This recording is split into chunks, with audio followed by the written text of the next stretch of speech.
Kunjabihadi Jayavada Madhava Kunjabihadi Gopi Janabala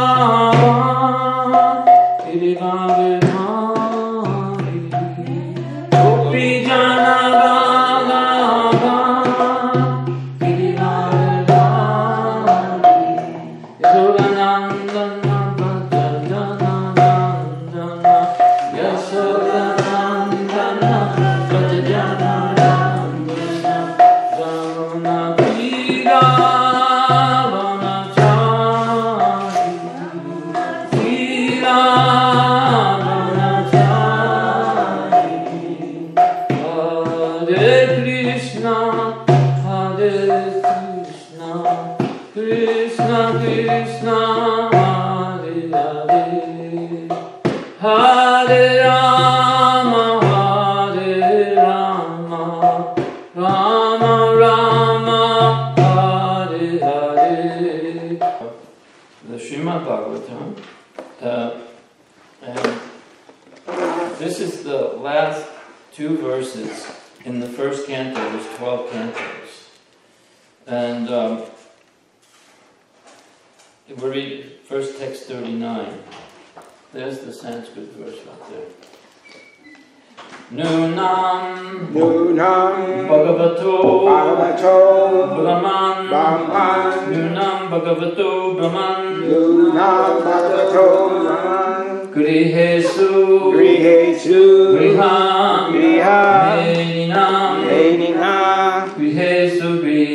Medinam Grihesu Griham Medinam Na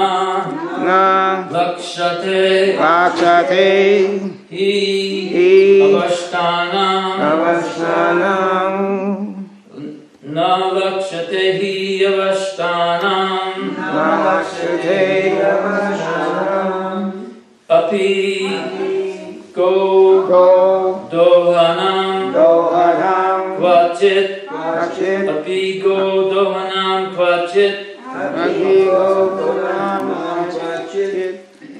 Okay, sorry about that. Nunam Bhagavato Brahman Grihesu Grihamedinam Nalakshate Hi Avashtanam Apigo Dohanam Kvachit Nunam Bhagavato Brahman Grihesu Grihamedinam Nalakshate Hi Avashtanam Apigo Dohanam Kvachit Nunam Bhagavato Brahman Grihesu Grihamedinam Na Lakshate Hi Avashtanam Apigo Dohanam Kvachit. Someone else. Nunam Bhagavato Brahman Grihesu Grihamedinam Na Lakshate Avashtanam Apigo Dohanam Kvachit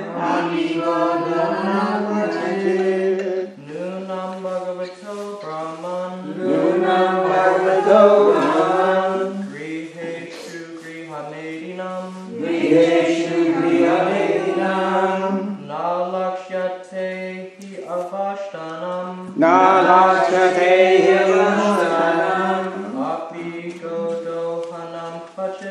Apigo Dohanam Kvachit Nunam Bhagavato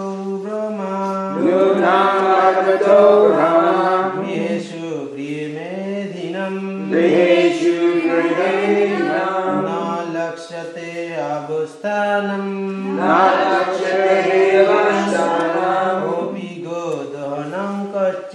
Abhigodahanam vachet.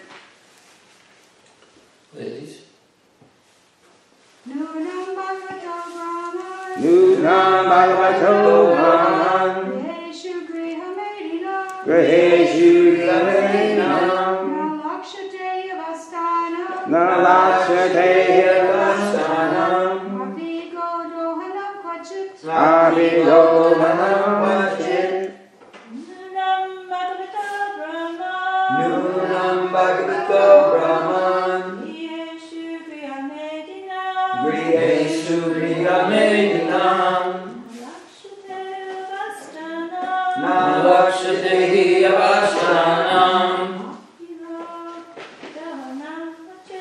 Abhigodahanam Abhigodahanam Kvachit. vachet. Nunam Bhagavato Brahman. Nunam Bhagavato Brahman. Griheshu Grihamedinam. Griheshu Grihamedinam.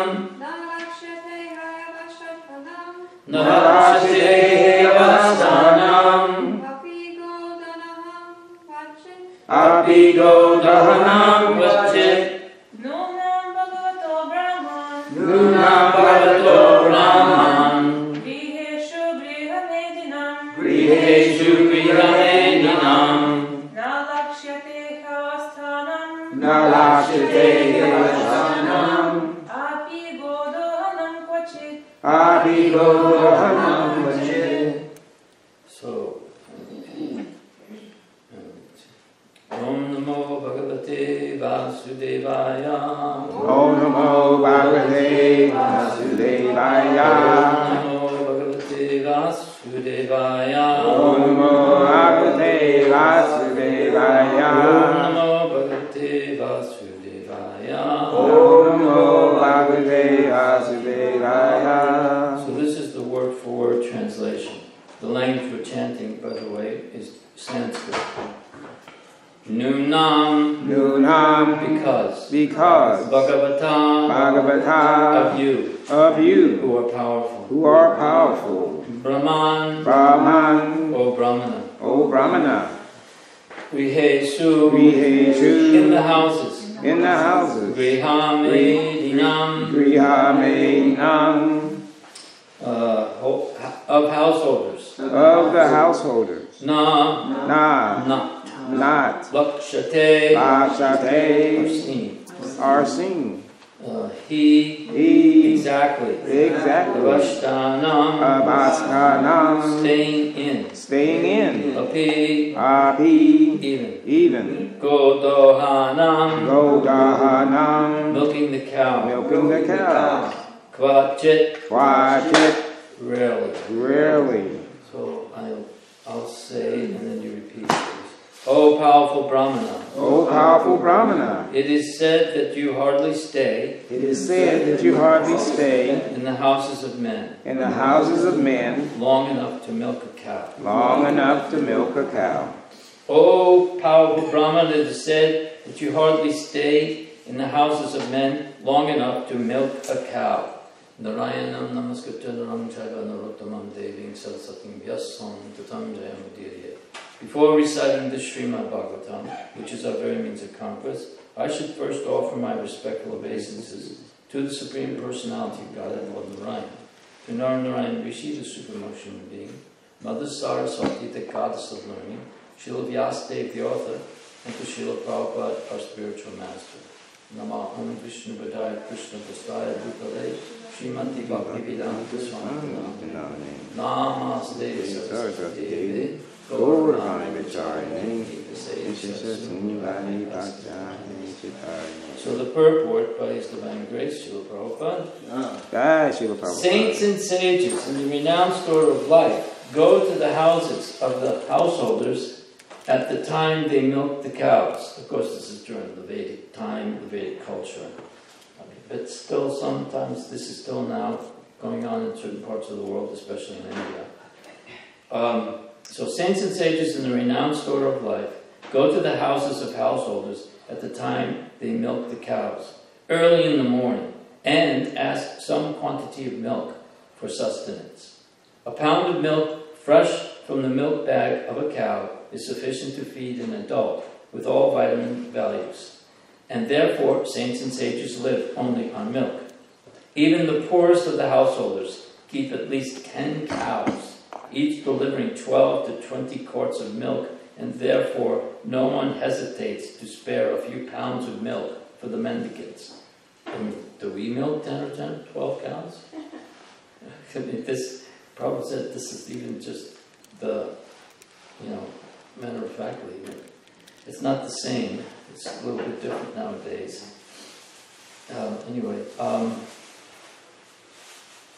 It is the duty of householders to maintain the saints and sages like the children. So a saint like Sukadeva Goswami, who hardly stayed at the house of a householder for more than 5 minutes in the morning. In other words, such saints are very, very rarely seen in the houses of householders. And Maharaj Pariksit, therefore, prayed to him to instruct him as soon as possible. The householders also should be intelligent enough to get some transcendental information from visiting sages. The householders should not foolishly ask a saint to deliver what is available in the market. That should be the reciprocal relation between the saints and the householders. So the verse again is, "O powerful Brahman, it is said that you hardly stay in the houses of men long enough to milk a cow." There is one last verse that I should read. I'll just read the Sanskrit of the verse. And then we're finished with the first canto part, first canto. And so tomorrow we should begin the second canto. Sutta Uvacha Evam Abashitam Vishtasa Ragyash Lakshanaya Gira Pratyavasata Dharmagyo Bhagavan Balarayana Yani. O Sutta Goswami, Sri Sutta Goswami said, "The king thus spoke and questioned the sage using sweet language. Then the great and powerful personality, the son of Vyasadeva, who knew the principles of religion, began to reply." So that we'll hear that in the beginning of the second canto. Thus end the Bhaktivedanta purports of the first canto, 19th chapter of the Srimad Bhagavatam, entitled "The Appearance of Sukadeva Goswami." So, this is giving, a view of what civilized society that is living by the codes of the Shastra, the Vedic Shastras, a much more simple life. That life is actually geared towards self-realization in the human form of life. It's not just geared to becoming a good consumer and contributing to the cycle of consumption. Every society has certain, philosophical foundations, and in our particular society, we made our foundation, for lack of a better word, a capitalist one, which is, it's based on consumption and how to get in yourself positioned so that you can consume as much as your neighbor. Because as soon as you see your neighbor with something, then you want it. As a matter of fact, you want something better. And in this way, and this is actually a principle of the capitalist philosophy originally. One of the first proponents of capitalism said that's based on keeping up with the Joneses. That was the expression. And then there was someone who was touted as one of the great geniuses back in the 50s or the 60s, where he introduced the concept of planned obsolescence, which is considered a brilliant stroke of genius. Whereas previously, like the Model T Fords, they would last for decades. They had so few moving parts, and people were proud when you bought something. It meant something, and they took pride in the work. Now, the principle is profit at any cost. Whereas, which is consuming the working class. and it only benefits a few.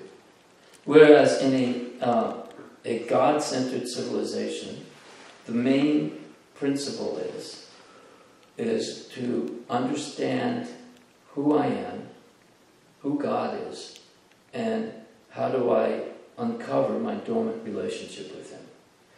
In the meantime, though, society is divided into various orders. There's the priestly class, or the intellectuals, or the ones that perform the spiritual rituals. There's the administrators, and in this case it was kings. And the kings took all their advice from the Brahmins, the priests, because they were expert in the Vedic Shastras, which are law books laid down by the original personalities who helped create the universe. And this is all historical. It's based on historical cyclic succession. And so it's not ascending knowledge. We're not trying to ascend to the truth.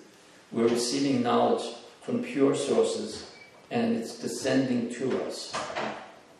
Like when a mailman delivers mail, he does his job perfectly. If he picks it up and it's, weighs less than an ounce and it's sealed, and then he takes it to the address and doesn't open it up and add anything or take anything out. He's now performed his job perfectly. So the representative of the chain of gurus and spiritual masters, if he also does that job, he receives the knowledge, and he receives it with unmotivated, with no conditions, and then his only motive is to deliver it to the next generation the same way he received it. So after that, so the kings are taking advice from. Then the Brahmins themselves, they live a very simple life. They don't get any remuneration. They don't have a salary. They're not salaried workers, and they're not lobbying for any particular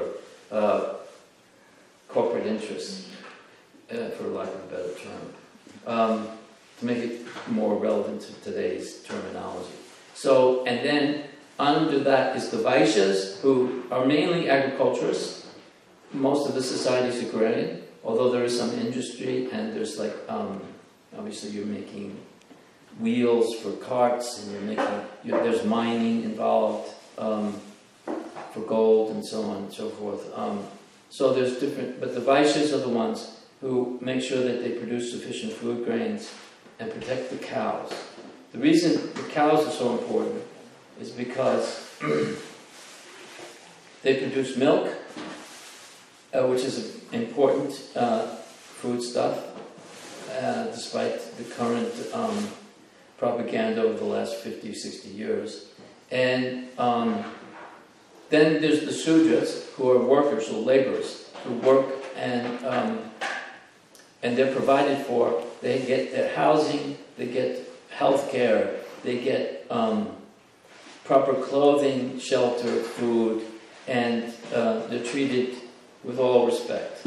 So no one person is considered better than the other. It's compared to a body.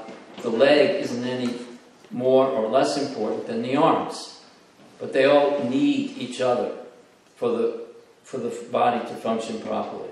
So, but I very clearly remember, when I was growing up, and I grew up in the 50s. I was born in the late 40s, and in the 50s, it was like milk was like that was such an important part of our diet, and then slowly, specifically, I can draw a line to when I started to go out and distribute these books in the 70s. All of a sudden, I started hearing this terminology about cholesterol, and more milk is actually not healthy. It's this and that. And what we're talking about is milk that has been, the cows. First of all, they're being affected by steroids and hormone injections, and the cows are also they're only as good as their last milking. As soon as they're finished milking, then they go and prepare them for the slaughter, because it's too expensive to maintain. Whereas what you see here, some of our cows, they may look not very healthy, but it's because we've never seen old cows before. Because usually cows, as soon as they reach a certain point of production, then it's more profitable to sell them for consumption. So it's an interesting parallel that when we started preaching, that all of a sudden there's all this propaganda about unhealthy milk is, and probably the milk that you buy in the store is not very healthy. I wouldn't argue that case. But ahimsa milk, that's not denying the calves, and the cows have no fear. We've actually have cows right now that, and this is very rare, but I think we have one, maybe two, that are giving milk and they haven't had a calf because they feel so protected. We also have some cows that have come from other properties and broken across the lines because they can feel the energy here is safer. And in this case, it's said that a sage will travel, a Brahmin sage will travel to the householders when he's milking, ask for some milk. That's all he needs to sustain himself. Maybe some fruits, roots, or berries in the forest. And then the householder has the opportunity to inquire from him. Not like, well, where's the best place to get bananas? Or there's a good place where I can graze the cows. Have you seen a good, or where I can get some good cloth? My wife needs a new shower. No, you ask questions about your metaphysical existence because they have knowledge, because they have seen the truth by studying of the Shastra and living a renounced life. And a householder can also be someone who can give knowledge. It's not just people that are in the renounced order of life. So, in any case, this particular part of the Bhagavatam that we've been studying has been what's happened here is there's been a lot of stages within this within the first canto, and it starts off with 3 very important verses which glorify what? Yeah, that would be nice. Yeah, they take which I see where the first canto is. It's really just a second. But the first canto, the first verse, glorifies the absolute truth. And it's a really beautiful... And, Srila Prabhupada, our spiritual master, said that when he first started this work, he didn't think he was going to finish. So, because it's 12 cantos, and he got basically 10 cantos done.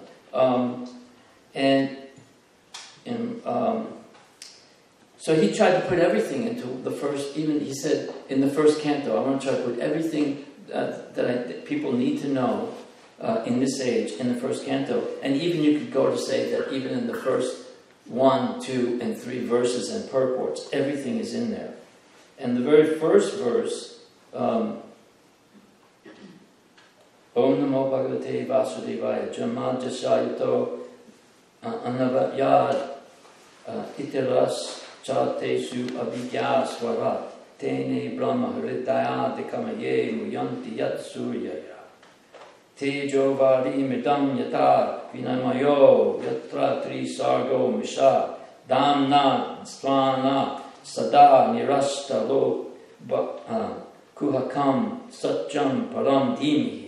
The translation is, oh my Lord, Sri Krishna, son of Vasudeva, oh, all-pervading personality of Godhead, I offer my respectful obeisances unto you. I meditate upon you, upon Lord Sri Krishna, because he is the absolute truth and the primeval cause of all the causes of the creation, sustenance and destruction of the manifested universes. He is directly and indirectly conscious of all manifestations, and he is the independent, because he is independent, because he is no other cause. There is no other cause beyond him. Ishvara Parama Krishna Satchidananda Vigraha Anadi Radya Govinda Sarva Karma Karma That he is the supreme controller, filled with eternity, knowledge, and bliss.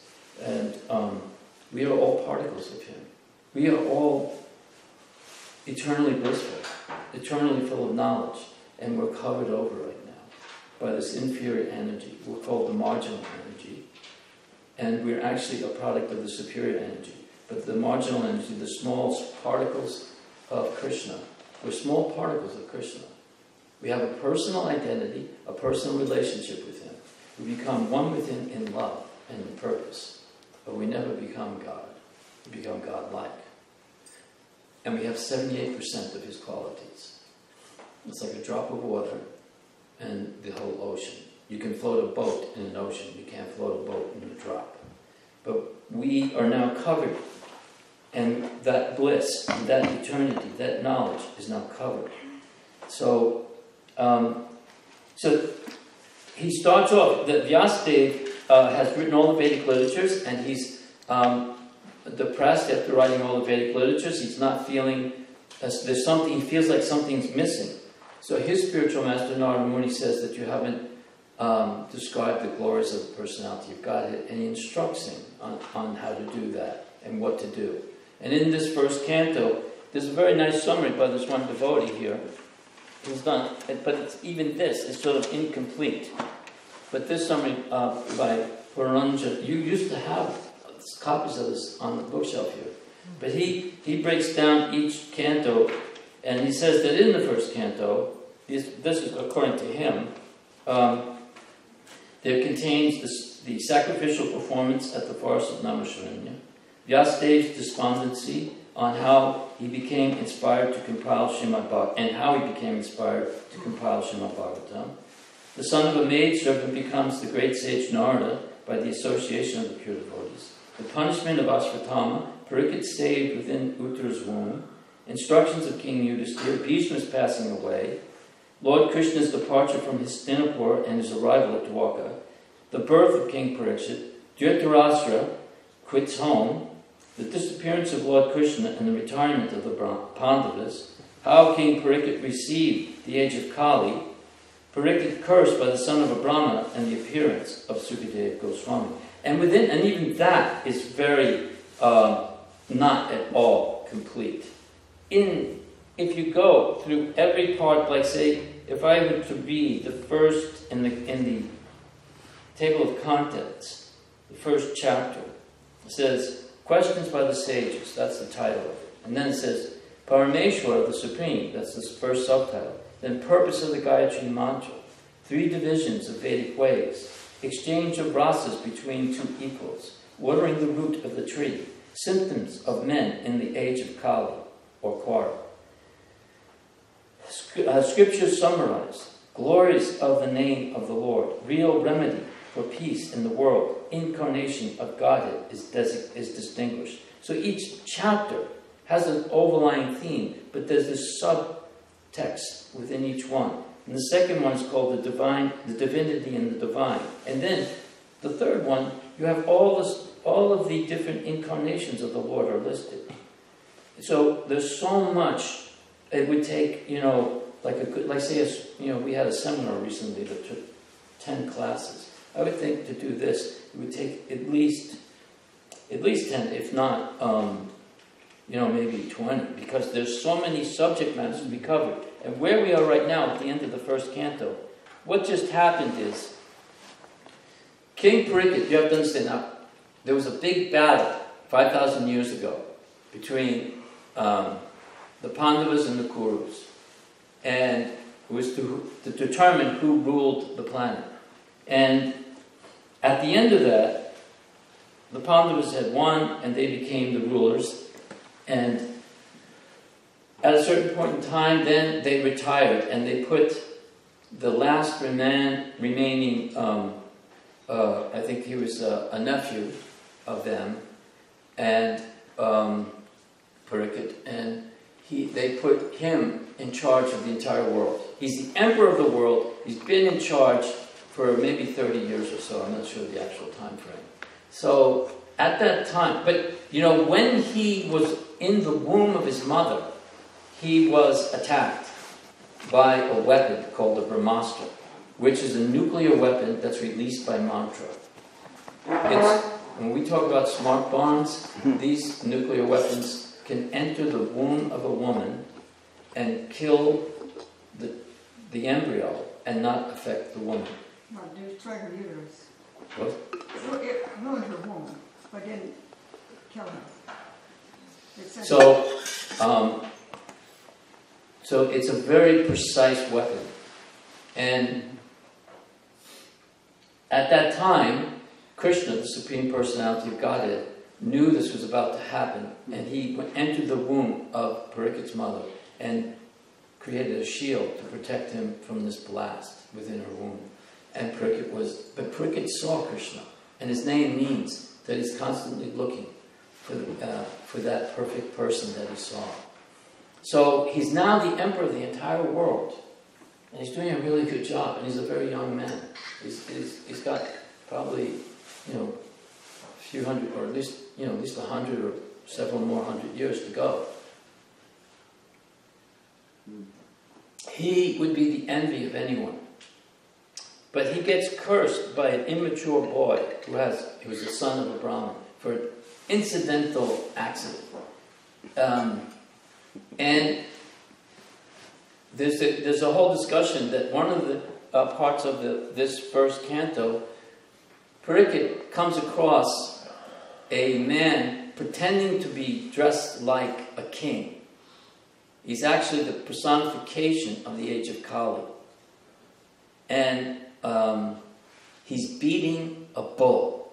And he's already destroyed 3 legs. And the bull is standing on 1 leg. And this is unheard of. Nothing like this had ever happened in one of the kingdoms prior to this.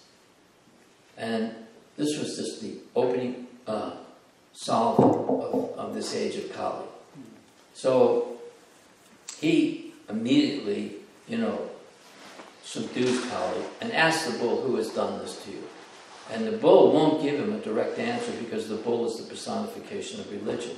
He states, basically, he gives us very important instructions that, generally speaking, when something happens, we immediately look to the cause, like, it's not my fault, it must be that person did it, or this political situation is the cause of it, or this natural disaster caused it. But ultimately, and then you could say, well, it's my karma. But it may not be your karma. I mean, there's so many, by the will of providence. But ultimately, it's Krishna's will. And if it's something that Krishna wants, and it seems to be a reversal, it may be a blessing in disguise. It definitely is a blessing in disguise if it's Krishna's will. And something wonderful will happen if you just accept and surrender. Now, Parikit, he was cursed by this young boy to die in 7 days. He could have reversed this, but he had no intention of reversing it. He accepted this, that this was mercy, because he understood that this material world is not where I belong. And because we are all souls. We are not Americans. We're not old men, young men. We're not any of these designations we're not Russians or Chinese or any of these, or we're not even dogs and cats or cows. We're all souls. And we're caught up in the cycle of birth, death, old age, and disease. And there's no situation within the material universe that the soul will ever find complete satisfaction and peace. It's like if you take a fish out of water and you dress it up with the latest clothes and fancy rings and jewelry and a very nice penthouse apartment, he's out of his element. He's suffocating. He's dying.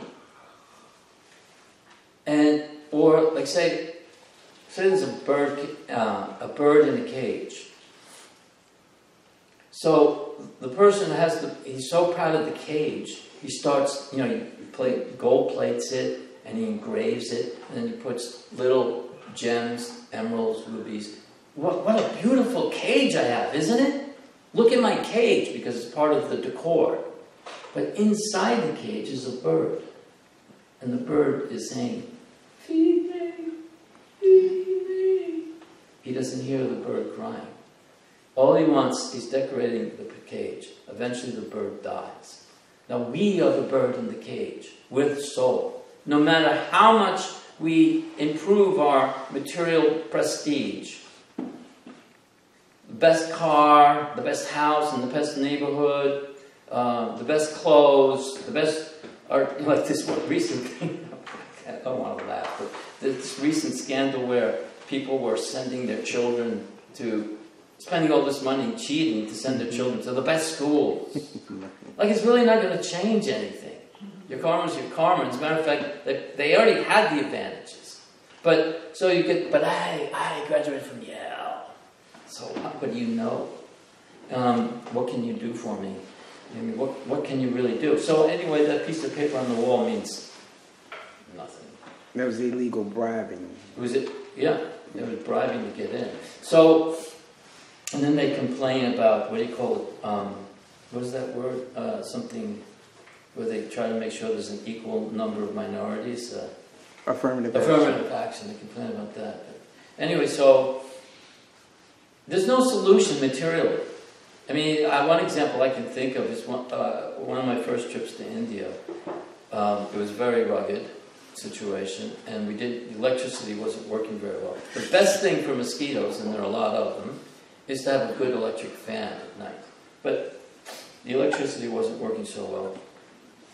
So you get a good mosquito net. And I went to great lengths to set up a mosquito net and make sure that there was no mosquitoes. And I finally get in there, and I think I'm safe. And I lay down, and then I just hear. I know my life is going to be hell from this point. You just can't. There's no place that will give us what we're hankering for. What we're hankering for is eternal, blissful life with full knowledge, and that's because we are that. But so basically, like there was a song that was done by a group, a famous rock group, and anyway, the line was, "Let's do some living after we die." And actually, that's a fact. Let's do some real living after we die, if we enter back into the spiritual world, if we enter back into our relationship with Krishna. So this whole life, of course, we have to maintain our family, be responsible to society and our family, maintain our body, and keep it healthy. But the goal of life is to understand who is God? What is my relationship with God? What is the best way to achieve it? If you have a better way, if you have something else that you feel more comfortable with, then please do it. We're not trying to say, there's not something else, if you want to meditate on God in a way that's going to give you the result of eternal life, eternal bliss, then do it. We're not fanatics, we're not sectarian. But we know that this is a recommended process based on the Shastra. And so Maharaj Pariksit, he wanted, now is my chance. I'm being cursed to die. And I know I'm going to die in 7 days. Not all of us will know that. So he renounces the entire empire and goes to the bank of the river, the Ganges, and sits down and begins to fast and prepare. And he now, all these sages from all over the universe, they all come down because they understand what's about to happen. That the scene is now set for Sukadev Goswami, who is the son of Vyasadeva, the compiler of Srimad Bhagavatam. He's going to now release this river of nectar, the Srimad Bhagavatam, into the ears of Maharaj Pariksit, so that during these last 7 days, he's just totally in meditation on hearing the pastimes and glories of the Supreme Personality of Godhead and His devotees.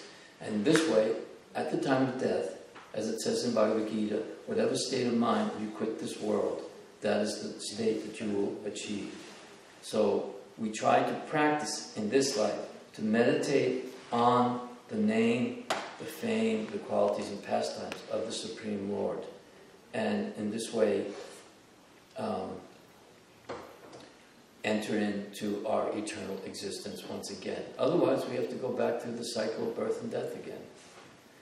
So, this is sort of a brief little summary of today's verse and the first canto. And for the people that are new here, maybe, I don't know if I made any sense to you, but my attempt was to give you some, background to what we're doing here. Anyone have any questions or comments? Okay, we're all good. I guess we're all good. That's good. Okay then. Well, Hare Krishna, Krishna Krishna, Hare Hare, Hare Rama, Rama Rama.